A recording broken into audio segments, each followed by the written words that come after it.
हम मार दिया थोड़ा वहाँ देख लिया, लग गया ना सर।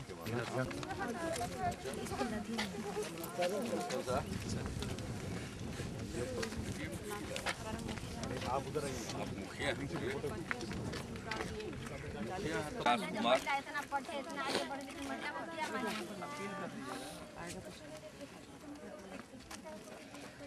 वैशाली।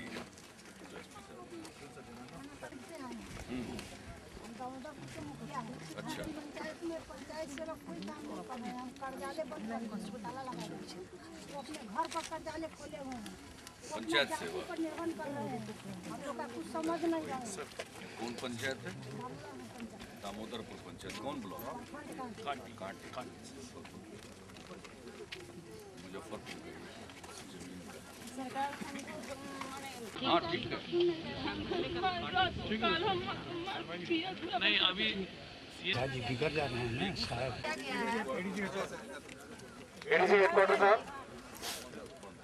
ये तो बेगूसराय से चली आई है, नामांकन का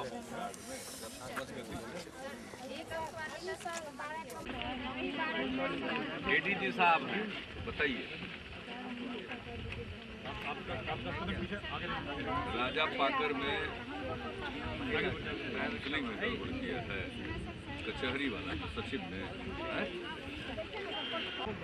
उसके बाद घूम के पीछे हमारा जगह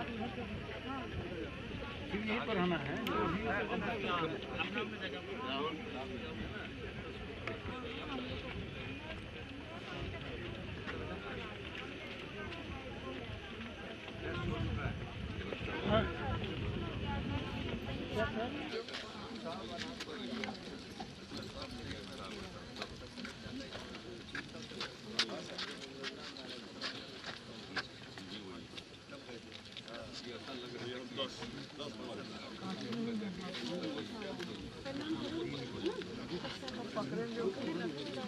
ऊपर से पकड़ रहे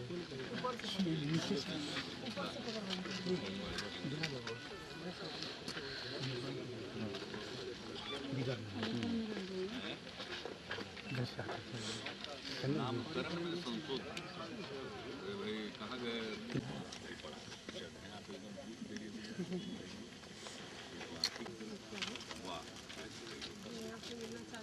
लब आप आ गए पीछे हट करके दीजिए, बिगड़ते हैं। एडीजी साहब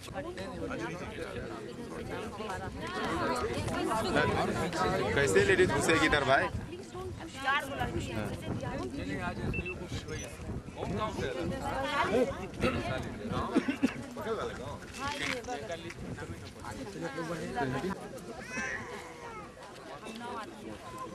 तो जो डूब गया था, भारी नाव दुर्घटना हुआ था उसका तो क्या हुआ सर? सबको मिले नहीं, लापता। बॉडी नहीं मिली इसी वजह से रात में ही भी मिला था सर, रात में मिला था सर। हम बहुत किया है, 3 साल हुआ है सर, गाड़ी नहीं मिला सर। वो एक इंक्वायरी था, उसका दे देना था, उनसे कागज पर दस्तखत कराएंगे सर। आप देखिए बता रही है फाइल गया हुआ। आपको कुछ प्रॉब्लम है, किससे करवाना बोलिए, करवा देते। ये भी महिला करिए तो जरा, अभी जरा भिजवाई तब पुलिस वाले फोन छीना है। कमिश्नर का लाइसेंस है।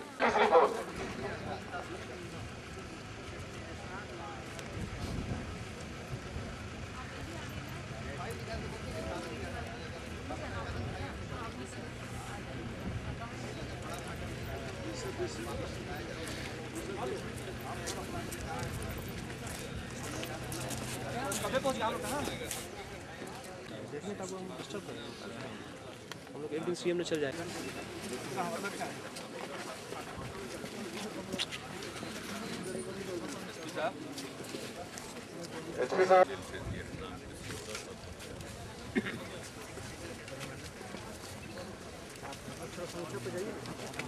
मुजफ्फरपुर का कमिश्नर साहब जांच करवा दीजिए, शिकायत का शिकायत समझ भी लीजिए।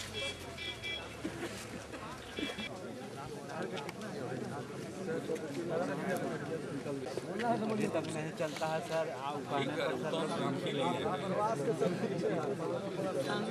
लिया है उस पर फिर कल से सर नहीं चलेगा ये बता चुके हैं PhD वाले को बुला करके इनको कहिए। अभी 2 साल पहले दिए सर, तो अब कहना पड़ा है कि आपके यहाँ अश्विनी कुमार चौबे को भी दिए हैं सर। वाटर टैंक हम लोग आते हैं तो चलता है, नहीं चलता है, कहियो नहीं चलता। अरे कहाँ गए अपने रजवाड़ा आवासीय बालिका विद्यालय का अंदर जी?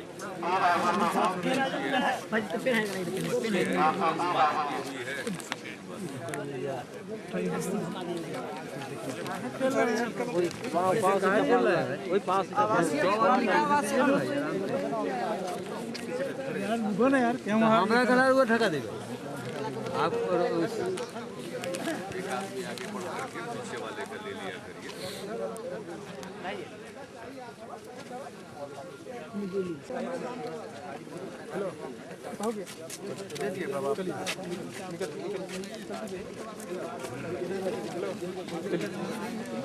उमेश कौन है? उमेश श्रीवास्तव। आवेदन ले लिए सर। नहीं ऊपर नहीं पाया, प्रॉब्लम तो 3 साल पहले का है, बहुत पहले। हम लोग पढ़ेंगे बुआ। हाँ हो जाएगा हो जाएगा। जाओ यार, हो गया, तुम दे दिया। नहीं सर, हटाओ ना, हम लोग पढ़ने पढ़ना फिर दोबारा हम आएंगे। छोड़े हुए आप वहाँ तक गए सर, हमारे आप आप कैसे बताएं सर? भावना पोखर बहुत प्राचीन पोखर है सर, और प्राचीन मंदिर है सर। 600 बरस पुराने, यानी वैशाली का सबसे प्राचीन मंदिर है। 600 साल वैशाली का इतिहास 3000 साल। मूर्तियाँ उसमें साहब बहुत पुरानी है, 2000 वर्ष प्राचीन। वहाँ का फैसला कर विकास करना आपका काम नहीं है। तो एक नागरिक के रूप में जानिए, तो एक नागरिक के रूप में जानिएगा है कि यहाँ पूरे तौर पर सभी चीज़ों को उद्घाटित नहीं किया जा सका है, मेरी अपनी मान्यता है। और 3 दिनों के प्रवास के बाद तो ये हमारा विश्वास है। राजा विशाल का जो गढ़ है उसके एक हिस्से की मात्र खुदाई हुई है। पूरी खुदाई और ठीक ढंग से, वैज्ञानिक ढंग से हो तो संभव है कि इतिहास में नए अध्याय जुड़े। तो ये पूरा तो विरासत से भरा हुआ है। नई चीज़ें भी सामने आ सकती हैं जो इतिहास पर रोशनी डाल सकती हैं। तो इसके लिए सबसे पहली बात है कि हम भारत सरकार से भी इस मामले को चर्चा करेंगे, उठाएंगे, पत्र भी लिखेंगे, मिलकर भी हम चर्चा करेंगे संस्कृति मंत्रालय से कि इसके बारे में आर्कियोलॉजिकल सर्वे ऑफ इंडिया के माध्यम से एक तो इसके संरक्षण के लिए, और दूसरी बात है कि जो वैशाली गढ़ है उस पर हमने जिला प्रशासन को कह दिया है कि अब यहाँ कोई सरकारी आयोजन वगैरह न करें। पता नहीं आयोजन के सिलसिले में बांस बल्ला गाड़ने में, खोद खाद करने में कौन सी चीज़ नष्ट हो जाए, शायद हमने इसका ख्याल नहीं रखा है। फिर लोगों के आने जाने का रास्ता बन गया है, तो लोगों की सहूलियत के लिए एक रास्ता ज़रूर बनाया जाए, लेकिन बाकी हिस्सों को पूरे तौर पर सुरक्षित रखना चाहिए। एक बात तो हमने ये देखी है, और काफ़ी कुछ है जिसका ठीक ढंग से विकास होना चाहिए। कल हमको ये पता चला कि जो अभिषेक पुष्करनी है इसकी सफाई बहुत दिनों से नहीं हुई है, तो हमने कहा इसकी सफाई भी होनी चाहिए, और इसको जो जिन बातों का उल्लेख मिलता है उस प्रकार से इसको मेंटेन करने की कोशिश होगी, रख रखाव पर पूरा ध्यान दिया जाए, और पानी इसमें आए और इसमें से पानी निकले इसका भी प्रबंध ठीक होना चाहिए। तो वैशाली में तो बहुत कुछ है। भगवान महावीर की जन्मभूमि, भगवान बुद्ध की कर्मभूमि, लिच्छवियों का पहला मानव सभ्यता का लोकतंत्र, दुनिया भर के लोग आकृष्ट हो रहे हैं, और मेरा एक मकसद यह भी है कि जो हमारे पर्यटक आवे बाहर से और देसी पर्यटक भी, उनको कुछ सुविधाएं मिले और इस प्रकार से उनके समक्ष सारी बातों को प्रस्तुत किया जाए कि लोग यहाँ आने के बाद कुछ समय बिताएं। और जब पर्यटक आकर कुछ समय बिताएंगे तभी स्थानीय अर्थतंत्र मजबूत होगा। यूँ तो पर्यटकों की संख्या हमारे बिहार में बढ़ रही है, देशी पर्यटक भी और विदेशी पर्यटक दोनों की संख्या में बहुत इजाफा हुआ है। विदेशी पर्यटक तो 3 गुना से अधिक हो गए, बढ़ गए। शायद इतना ज़्यादा वृद्धि देश के किसी दूसरे हिस्से में नहीं हो रही है जितनी वृद्धि हुई है बिहार में, तो इस बात का भी ख्याल रखना है।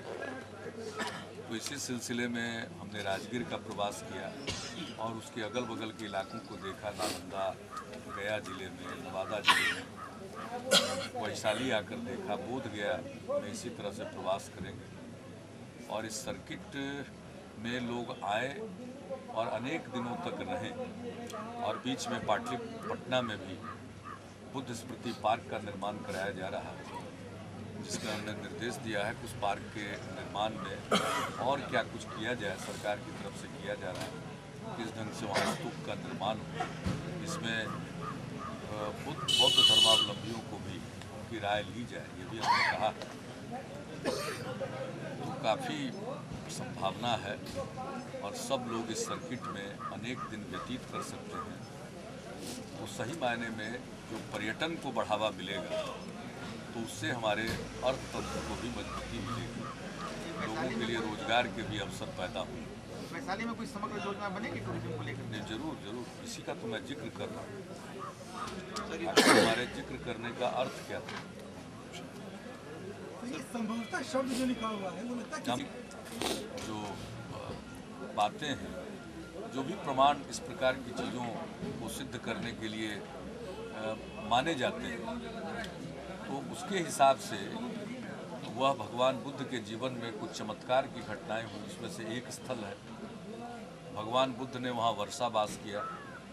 भगवान बुद्ध ने उसी स्थल पर आम्रपाली को भिक्षुनी बनाया और फिर भिक्षुनियों का वहाँ एक केंद्र भी बना। तो इस प्रकार से जो प्रमाण है तो वो स्थल है, तब उसके बारे में भी संभवतः लिखना आर्कियोलॉजिकल सर्वे ऑफ इंडिया के बोर्ड में ये मुझे उचित नहीं जान पड़ा। इसलिए मैं इस सवाल को भी उठाऊंगा कि संभवतः क्यों? विदेशों में तो ऐसा नहीं होता है। जो भी प्रामाणिक सबूत हैं जिसको माना जाता है दुनिया में, तो हम उसको मानकर चलेंगे और यही वो स्थल है, यही मान्यता है और लोग आते हैं उसी विश्वास के हिसाब से आते हैं। लेकिन जब शब्द देखेंगे संभवतः तो उनके मन में भी एक संशय का वातावरण बन सकता है, तो इसको भी हम करेंगे। और फिर हाँ, और भी निर्माण होगा इस ढंग से कि भगवान बुद्ध के अवशेष को ठीक ढंग से, सुरक्षित ढंग से रखा जा सके।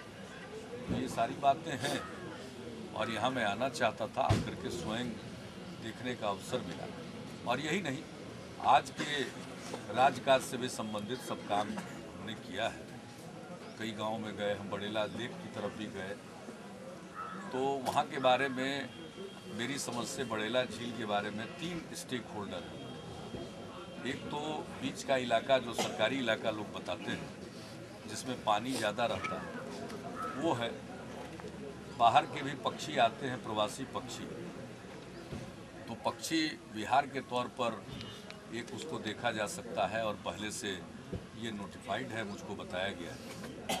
लेकिन उसके चारों तरफ किसानों की ज़मीन है और उनकी खेती होती है। मुझे बताया गया कि जननायक स्वर्गीय कर्पूरी ठाकुर जी के कार्यकाल में वहाँ के पानी के निकासी के लिए योजना बनी थी, तो वो योजना लगभग ध्वस्त हो चुकी है। तो उसको फिर से कैसे पुनर्जीवित किया जाए, इसके लिए जल संसाधन विभाग को निर्देश हम दे रहे हैं कि उसका जाकर अध्ययन करें। और फिर हमने अधिकारियों को कहा कि पूरे तौर पर उसकी पैमाइश कर लें। और फिर मछुआरों ने वहाँ बताया, वहाँ 50,000 की आबादी मछुआरों की है, उनकी जीविका उस पर निर्भर है। तो उनकी जीविका को सुरक्षित रखते हुए किसानों के हित और उनकी खेती को सुरक्षित रखते हुए किस प्रकार से पक्षी विहार को भी विकसित किया जा सकता है, तो उसके बारे में एक समेकित दृष्टिकोण हम अपनाएंगे। और हमने इन लोगों को कहा है कि आप 3 सप्ताह 4 सप्ताह में अपना काम करिए और फरवरी के आखिर तक हम उसके बारे में एक अलग से मीटिंग भी करेंगे सब लोगों को बुलाकर, जिसमें हम जनप्रतिनिधियों को भी बुलाएंगे। उसके लिए भी एक कार्य योजना हम बनाएंगे। और बाकी तो बहुत कुछ देखा। वैशाली जिले के विकास के लिए भी कल 431 करोड़ की योजनाओं का या तो उद्घाटन हुआ है या शिलान्यास हुआ है। बहुत कुछ देखने समझने, यहाँ के लोगों से बातचीत करने का मौका मिला है। तो मेरे लिए बहुत ही उपयोगी ये प्रवास यात्रा रही है। और दरअसल इस प्रकार के कार्यक्रम से मैं और उत्साहित हूँ और लोगों के निकट जाने का मौका मिलता है और लोगों को भी सरकार से निकटता का एहसास होता है। तो ये लोकतंत्र के लिए बहुत ज़रूरी है और ये तो लोकतंत्र की जननी है। तो इस लोकतंत्र के स्थल से लोकतंत्र की जननी के साथ अपने को जोड़कर मैं अपने को सौभाग्यशाली मानता हूँ। तो 3 दिन का प्रवास काफ़ी उपयोगी रहा है और मेरे लिए लाभप्रद रहा। बहुत कुछ जानने, समझने और सीखने का मौका मिला। सरपंच की अस्थि कलश जो आम चीजें देखी गई कि जो एक अन्य मार्ग में जो शिकायतें आती थी उसमें भी भ्रष्टाचार के खिलाफ था, यहाँ भी वो चीजें देखने को मिली। क्या लगता है कि उनके खिलाफ युद्ध है, अनवरत लड़ना पड़ेगा और उसमें आप लोगों का भी सहयोग मिलता है तो लड़ना तो पड़ेगा। है समस्या तो है, देश भर में है और उससे हम लड़ना चाहते हैं। हम इसलिए तो चाहते हैं कि भ्रष्ट लोगों की संपत्ति जब्त करें। विशेष न्यायालय विधेयक हमने पारित करके भेज दिया है। हम हर पल इंतज़ार कर रहे हैं कि वो मंजूर होकर के केंद्र से आए ताकि उस कानून के मुताबिक भी समय सीमा के अंदर भ्रष्टाचार से जुड़े मामलों का निपटारा हो तो उसका संदेश जाएगा। जैसे अपराध के खिलाफ तेज़ी से सुनवाई करके सज़ा मिली तो उसका एक बहुत बड़ा असर पड़ा, उसी प्रकार से भ्रष्टाचार के मामलों की अगर समय सीमा के अंदर सुनवाई हो जाए और भ्रष्टाचार से अर्जित की गई संपत्ति को जब्त किया जाए तो इसका बहुत बड़ा मैसेज जाएगा, लोग उससे बाज आएंगे। तो हम तो करना ही चाहते हैं और है, उससे जूझना है। आज भी कई मामलों को जो मुझे स्पेसिफिक लगे वैसे मामलों को मैंने निगरानी को सौंपा है जांच करने के लिए। लगभग 1 दर्जन मामले हमने सौंपे। तो ये तो लड़ाई है, उसके खिलाफ संघर्ष है, दरअसल संग्राम है। तो वो तो करते रहना पड़ेगा। वो तो ऐसी चीज़ है नहीं कि आपने एक बार कर लिया और निश्चिंत हो गए। ये तो अनवरत लगे रहना पड़ेगा। ये तो एक बीमारी है, ऐसी बीमारी है जिसका इलाज निरंतर करना पड़ेगा और उसमें सबका सहयोग प्राप्त करना होगा। लेकिन छोटी शिकायतों तो क्यों, तो हम जब जाएंगे नीचे के स्तर पर तो शिकायत तो छोटी होंगी। और देखिए, शिकायत छोटी हो या बड़ी हो, शिकायत पर अगर ध्यान दिया जाए तो शायद बेहतर क्रियान्वयन शुरू हो। देखिए, ये तो एक प्रयत्न है, ये तो प्रयास है। कोई इसके बारे में डेफिनेटिव यानी पूरे तौर पर निश्चिंत होकर सुनिश्चित ढंग से तो कोई उत्तर दे नहीं सकता है। ये तो ऐसी चीज़ है, शिकायतें होंगी, कार्यक्रम लागू किए जाते हैं। और सिर्फ शिकायतें क्यों, उन शिकायतों के पीछे सुझाव भी तो छिपा हुआ है। तो अगर उसमें प्रतिदिन सुधार आवे, उसका परिमार्जन हो तो हम कर पाएंगे। आखिर गवर्नेंस का मतलब क्या है?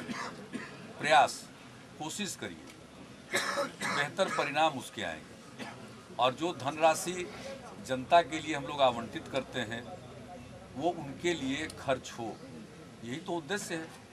बीच में गड़बड़ी होती है, उसी से तो लड़ना है और उसी को ठीक करते जाना है। तो हम तो एक उदाहरण देते हैं ना कि जैसे गए आप खाना खाने के लिए बैठे तो मक्खी भी है, तो मक्खी का उन्मूलन करके खाना खाने बैठिएगा तब तो शायद पता नहीं कब खाइएगा। तो इसलिए उसका तरीका है कि एक हाथ से मक्खी को भगाइए, दूसरे हाथ से खाइए। तो हम तो उसी रणनीति पर चलते हैं, तो दोनों साथ साथ करते हैं। अब उसके चलते रोक देना भी ठीक नहीं है, करते जाना। प्रवास के दौरान विरोधियों की हवा भी आपने ऐसे ही निकाली। तो क्या, देखिए, सब अपना अपना काम करते हैं और लोकतंत्र में सबको अधिकार है। हम ऐसा नहीं मानते। विपक्ष भी कुछ करता है तो वो भी अपने दृष्टिकोण से करता है।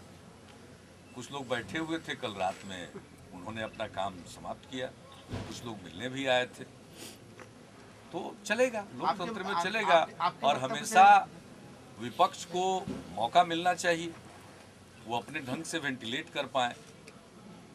जनता तो अपने आदेश से सरकार का गठन करती है, तो उसका काम है काम करते जाना। तो दोनों काम चलते रहना चाहिए। हमको ऐसा नहीं लगता है कि भले ही दिखाई पड़ता है कि सत्ता पक्ष और विपक्ष, लेकिन मैं मूल तौर पर इसको देखता हूँ लोकतांत्रिक भाव से, तो हमको कोई विरोधाभास नजर नहीं आता। ये तो दोनों चलेगा साथ हैं। प्रचार यात्रा, वोट यात्रा कह रहे हैं आप लोग। अब किन्हीं को कुछ कहने से तो हम रोक नहीं सकते, लेकिन हम तो अपना काम कर रहे हैं। आज सबको मालूम है कि 5 साल तक ही काम करने के लिए आदेश देती है जनता, तो 5 साल में भी अंतिम 6 महीना तो आप जानते ही हैं, कुछ भी कीजिए वो वोट की भेंट चढ़ जाता है। हम शुरू से कहते हैं कि 4.5 साल काम का 6 महीना तो जो बचता है वो तो कुछ भी कीजिए वो उसी एंगल से देखा जाएगा। लेकिन अभी वो समय आया कहाँ कि जितना जल्दी हड़बड़ा कह रहे हैं, वोट की भी यात्रा करेंगे। सामान रखवा देंगे।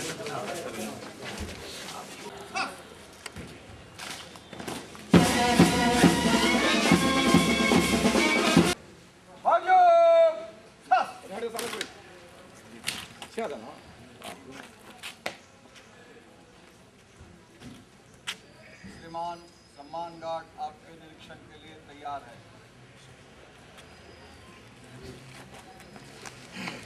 सम्मान गार्ड भगल सम्मान गार्ड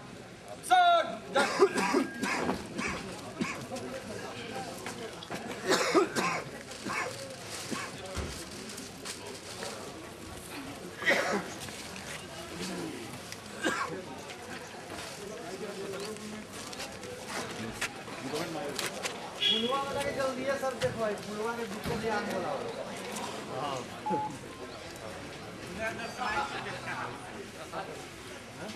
अच्छा किसान